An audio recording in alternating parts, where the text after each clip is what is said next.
Olá, tudo bem com você? Eu sou a Cláudia Gavlik, pedagoga, artesã, confeiteira, esposa e mãe de duas crianças que me ensinam que os desafios de educar no dia a dia muitas vezes fogem da teoria, mas que tá tudo bem. Vamos falar das nossas crianças? Vamos falar de nós? Para começar, eu gostaria de contar um pouquinho como era na minha casa. Eu tenho uma irmã mais velha, eu sou a filha mais nova, criadas da mesma barriga, com os mesmos cuidados, os mesmos carinhos, pelos mesmos pais. Estudamos em bons colégios, tivemos uma boa base escolar. E, mesmo assim, eu fui para o lado mais criativo e a Tatiele, eu digo que ela é mais cognitivo. A Tatiele sempre foi mais centrada nos estudos, gostava de ficar em casa lendo livro, e eu sempre gostei de explorar mais o mundo, embora esse mundo não fosse muito além das quadras ali perto de casa. Mas eu sempre gostei muito de artesanato, habilidades manuais, sempre gostei de montar e desmontar coisas, e a Tatiele precisava ler o manual de instrução para ter certeza do que ela estava fazendo. Mas por que eu estou falando tudo isso? Para percebermos os padrões. Existe criança padrão? Não existe, existe criança. Não existe uma criança perfeita ou uma criança mais inteligente que a outra. Existem crianças. O melhor e mais justo jeito de comparar o seu filho é com ele mesmo. Cada criança é única e ela deve ser comparada com ela a partir do desenvolvimento dela, das conquistas dela. Você deve ajudá-la a identificar quais habilidades são mais favoráveis a ela, quais habilidades ela desenvolve melhor. Nunca compare ela com o filho do vizinho, com o colega da escola. Se puder, nunca compare. Comparações não são boas e nunca vão ser. Nós, depois de adultos, não gostamos de ser comparados. Gostamos quando somos os melhores. Mas sinto dizer, melhor em quê? Eu posso ser boa em assistir um filme e decorar os nomes dos atores. Eu posso ser boa em fazer cálculos mirabolantes. Ou ainda eu posso ser muito boa em fazer o melhor pão com queijo da galáxia. E com os nossos filhos também é assim. Eles não gostam de ser comparados. E muitas vezes crianças com altas habilidades também sofrem bullying na escola. Até mesmo as crianças com altas habilidades são boas em algumas áreas e em outras não. Devemos tomar todo esse cuidado, porque não é que um filho ou uma criança foi diagnosticada com altas habilidades que ela vai se dar bem em tudo. Muitas vezes não. Nós temos que ensinar também as nossas crianças a ter empatia e serem colaboradores daquelas crianças que têm um pouco mais de dificuldade.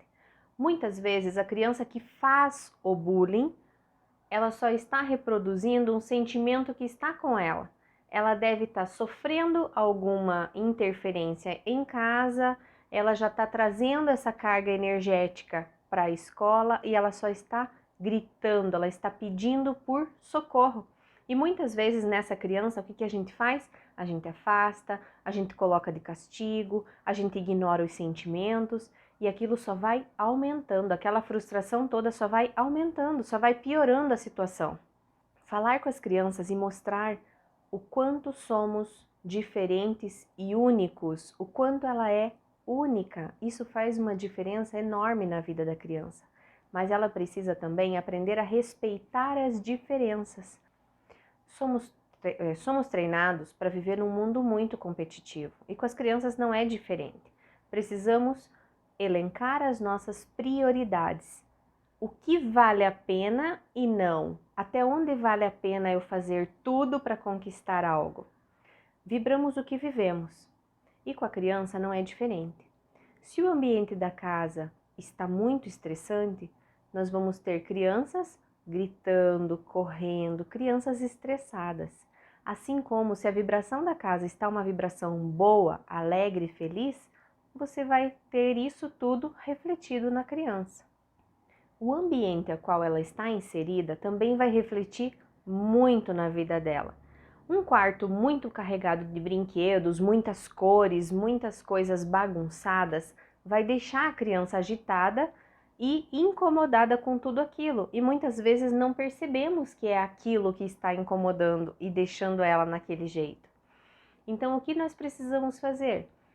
Eliminar o máximo possível de brinquedos, guardar em armários para que o ambiente se torne mais limpo, com não tanta informação visual, tá?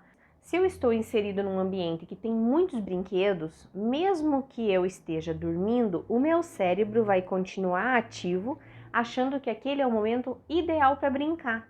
Então eu não vou ter uma boa noite de sono. E vale também para o quarto dos adultos. Se eu tiver uma bancada de estudos no meu quarto, uma bancada de escritório, antes de dormir, procure limpar, procure tirar os livros, desligar o computador, fechar a tela do computador quando for o notebook, guarde nas gavetas, tire do seu campo de visão, para que a tua noite seja uma noite mais tranquila. As crianças precisam de um ambiente organizado e limpo, e elas também precisam de rotina, de aulas especiais, de carinho, de amor, de atenção, de brinquedos, de pessoas brincando junto. Mas sabe o que elas também precisam? Elas precisam de um momento do tédio, um momento em que não tenha nada para fazer. Elas têm que aprender a lidar com esse tempo do tédio e entender que está tudo bem.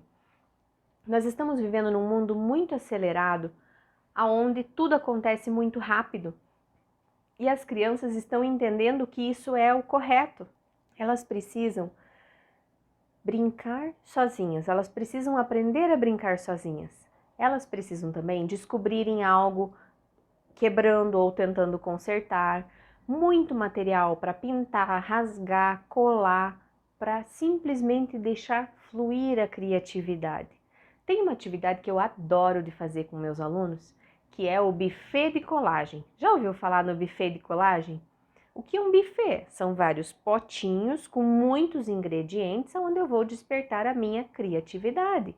Mas eu não vou fazer uma atividade guiada com essa criança, eu vou simplesmente dispor dos materiais, muita cola e muito papel, papelão, caixa, o que tiver. Você pode colar onde quiser, o que quiser, do jeito que quiser. Não precisa montar algum desenho, simplesmente colar, simplesmente deixe fluir a criatividade da criança. Assim se começa as criações. Muitas vezes somos podados quando estamos criando. Quando começamos a fazer muita bagunça, os adultos já pedem para parar. E é nessa hora que a criatividade é podada. Então, não pode fazer, então para que eu vou criar? Vou fazer o basiquinho, vou fazer o chãozinho, o céuzinho e a arvorezinha, ou a casinha, ou o bichinho, que isso eles vão gostar. E não, deixem a criança criar, ok? Em outros momentos, claro que podemos brincar com elas. Precisamos ajudá-las a criar. Eu lembro uma vez que a minha filha, pequenininha, ela chegou perto de mim, eu estava fazendo o almoço, mexendo lá a comida, e ela chegou e disse: "Mãe, eu vou te transformar numa bruxa." Se eu fosse uma mãe padrão, uma mãe normal, eu ia dizer: "Ai, não, uma bruxa." Mas não, era o meu momento de brilhar. E eu me transformei numa bruxa muito má. Eu dei um giro com uma risada muito alta, eu comecei a acrescentar ingredientes na comida dela.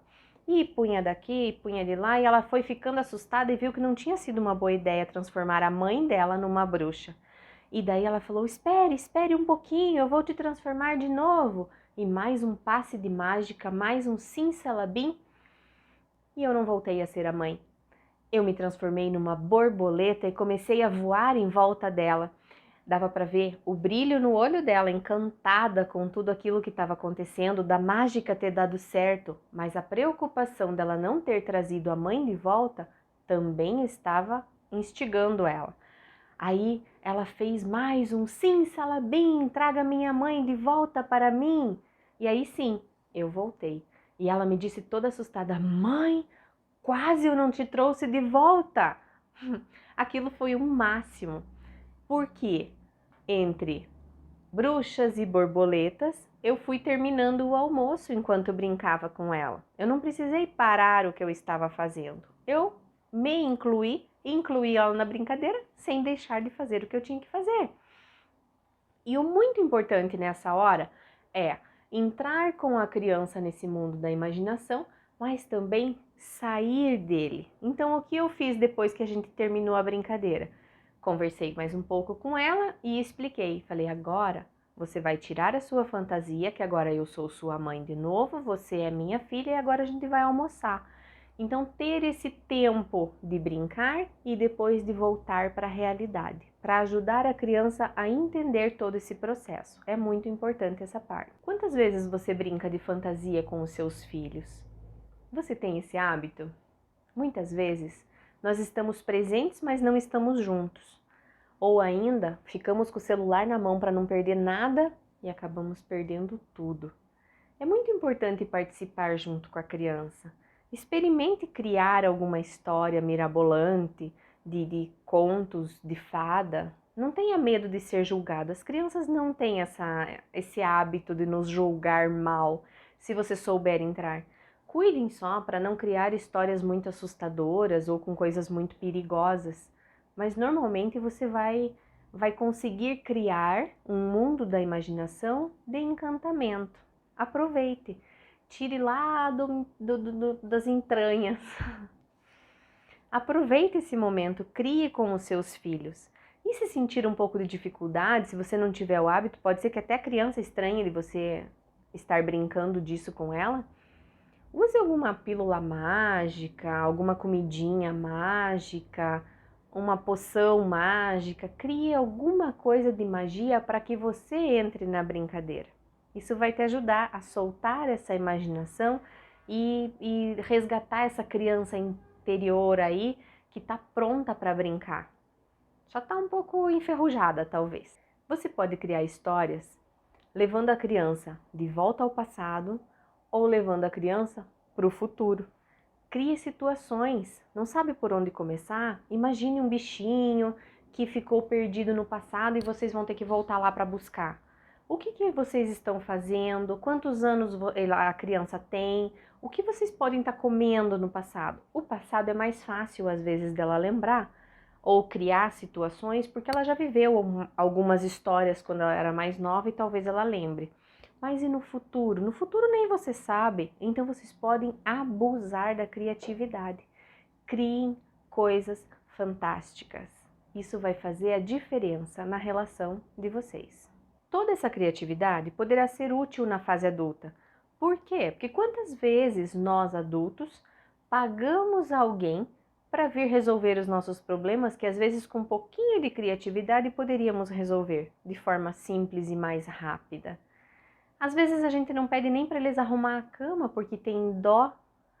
Entendam que quando ele arruma a cama, ele está absorvendo um senso de responsabilidade, um senso de ajudar o coletivo, ajudar a casa. Isso vai trazendo responsabilidades para a criança e não está judiando dela, não vai fazer mal para ela. Pedir para ela juntar os brinquedos ensina que ela pode começar uma brincadeira, mas ela pode e deve encerrar uma brincadeira. Isso irá transformar ela num adulto responsável também, que começa e termina os seus projetos.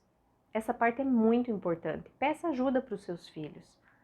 Coisas simples que estejam ao alcance deles, mas vá incentivando eles a ajudar nas tarefas de casa. Ao ensinar sobre regras e limites, lembre-se sempre de contar as regras e contar o porquê das regras e como elas vão funcionar. Mas não se enrole muito e não se espante se eles quiserem quebrar as regras. Resista, lembre-se, ela é menor que você. Você manda, eles obedecem, ok? Porque eles vão tentar quebrar as regras. E na primeira vez que você ceder, você tá perdido. Parece engraçado, mas não é. É muito sério isso, ok? Comece com regras simples, regras básicas, puxe um pouquinho a seu favor, mas lembre-se, não quebre as regras. Não prometa nada que seja a muito longo prazo ou que seja muito difícil. E não crie o monstrinho que só faz se. Ah, mas eu só faço isso se você fizer isso para mim. Não, você criou as regras. Cuide para que elas sejam cumpridas. Às vezes a minha filha fala para mim: "Tá, mas e se eu fizer isso, eu vou ganhar o quê?" A minha resposta para ela normalmente é: vai ganhar experiência e a próxima vez que eu pedir você vai fazer muito mais rápido. Tem que ser mais rápido que as crianças, porque eles são muito espertos. Quando você colocar uma regra, não fique dando muita explicação, porque quando você vê, a criança já inverteu a regra e você já está obedecendo o que ela está mudando. Você já está obedecendo o que ela está falando. Então, cuidado também. Essas coisas de regra é engraçado, mas é muito sério. Em muitas famílias, essa ordem está invertida. Crianças se achando o máximo e pais obedecendo a essas crianças. Lembre-se, pais são grandes, crianças são pequenas. Nunca inverta a ordem, tá bom? Isso vai trazer um futuro melhor para o seu filho e para vocês uma sensação de dever cumprido. Então, recapitulando, não existe criança padrão. Crie, seja criativo, incentive a criatividade do seu filho. Não compare ele com ninguém, a não ser com ele mesmo e vibre com cada conquista que ele conseguir realizar. Crie histórias fáceis, não quebre as regras e ame muito seu filho. Se você gostou desse conteúdo, deixa seu comentário. Eu quero saber o que você pensa a respeito desse assunto.